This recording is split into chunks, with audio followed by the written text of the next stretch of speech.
ሻሎም ሻሎም ሻሎም ቤተሰብ እግዚአብሔር አምላክ ሰላም ጸጋ ምሕረት ናይ ክርስቶስ ምስ ኩልኩም እዩ አናኩም ሰላም ሐዲኔ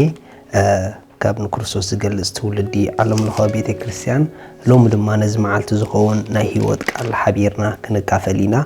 ሎም ንካፈሎ ቃል ሓድሽ ኪዳን ካብ ውሽጢ ንደገ እትግለጸሉ ናይ ህይወት ስርዓት እዩ ክንበሊና ሓድሽ ኪዳን ካብ ውሽጢ ንደገ ንግለጸሉ ናይ ህይወት ስርዓት እዩ ሃሌሉያ ኣብ ሓድሽ ኪዳን ዘሎ ህይወት ናቱ ስርዓት ካብ ደገ ንውሽጢ ዘይኮነስ ካብ ውሽጢ ንደገ እዩ ስለዚ ሓድሽ ኪዳን ካብ ውሽጢ ንደገ ንግለጸሉ ናይ ህይወት ስርዓት ዘለዎ ኪዳን እዩ መጽሓፍ ክዛረብ ከሎ ከምዚ ይብል ሮሜ ምዕራፍ 8 ኣብ ጥቕሲ 18 ሓረርታ ፍጥረት ነቲ ምግላጽ ደቂ ኣምላኽ ይጽበየ ኣሎሞ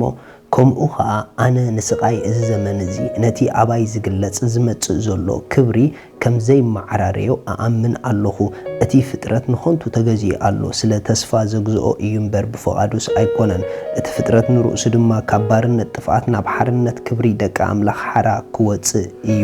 ብዘሎ ፍጥረት ክሳዕ ሕጂ ምሳና ኮይኑ ከም ዘስቆርቁር ቅልውላው ከም ዝሕዞ ንፈልጥ ኣለና እሞ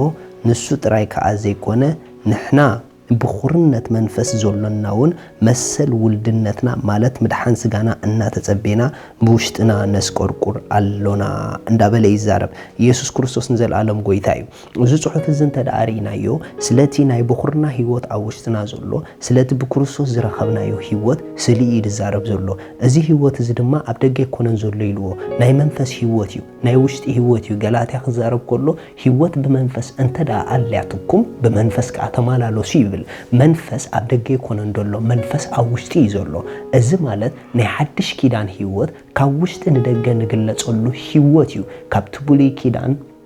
ኣዝዩ ድተፈለየ ኪዳን እዩ ኣብቲ ብሉይ ኪዳን ኩሉ ስርዓት ካብ ደገ እዩ ድጅምር ኣብቲ ሓድሽ ኪዳን ኩሉ ስርዓት ካብ ውሽጢ እዩ ድጅምር ኣስተውዕሉ ሕዋት እንተ ደኣ ካብ ውሽጢ ድጅምር ኮይኑ ሓድሽ ኪዳን ኩሉም ብኩሉን ኣብ ውሽጢ ፍጻመ ረኺቡ ዝግለጽ ህይወት እዩ ማለት እዩ ስለዚ ሓረርታ ፍጥረት ኩሉ ኢሉ ንምግላጽ ደቂ ኣምላኽ ይጽበሎ ኢሉ ለካ ደቂ ኣምላኽ ተገለጽቲ እዮም ኣብ ሓድሽ ኪዳን ደቂ ኣምላኽ መን እዮም እቶም ንክርስቶስ ኣሚኖም ናይዚ ኪዳን ተኻፈልቲ ዝኾኑ እሶም ውሉድ ኣምላኽ እዮም ውልድነት ድማ ኣብ ደገ ዘይኮነስ ኣብ ውሽጢ እዩ ስለዚ እቲ ንደገ ዝፈስስ እቲ ንደገ ዝግለጽ ህይወት ኣብ ውሽጥና እዩ ዘሎ ኣብ ሓድሽ ኪዳን ኩሉ ግዜ ኮንሽስ ክትኮኑ ዘለኩም ነቲ ካብ ውሽጥኩም ንደገ ዝግለጽ እምበር ካብ ደገ ንውሽጢ ምንም ከተእትዎ ኣይትጻዕሩ ቅድስና እንተልኩምና ኣብ ውሽጥኩም እዩ ዘሎ ጽድቅ እንተልኩም ኣብ ውሽጥኩም እዩ ዘሎ በረኸት እንተልኩም ኣብ ውሽጥኩም እዩ ዘሎ ኩሉ ናትኩም ኮይኑ ኢሉ ኩሉ ግን ኣብ ውሽጥኩም ናትኩም ኮይኑ እዩ ስለዚ ነቲ ኣባኹም ዘሎ ኩሉ ናትኩም ዝኾነ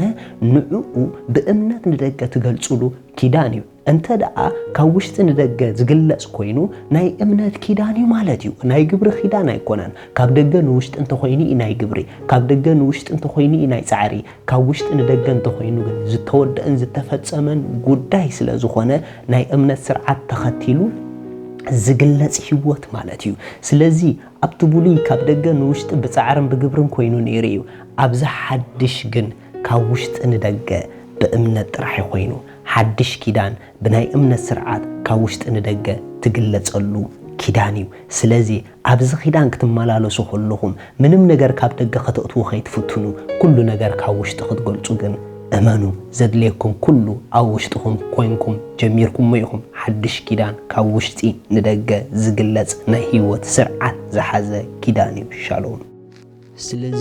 ሎሚ ንጎይታና ኢየሱስ ክርስቶስ ኣብ ህይወትኩም ወሲንኩም ክትቀበልዎ እትደልዩ እታ ኣብኡ ዘላ ናይ ዘለዓለም ህይወት ክትቀበልዋ እትደልዩ እዛ ጸሎት እዚኣ ጸልዩ እግዚአብሔር አቦ ስለ ወድኻ ኢየሱስ ክርስቶስ የመስግነካ ኣለኹ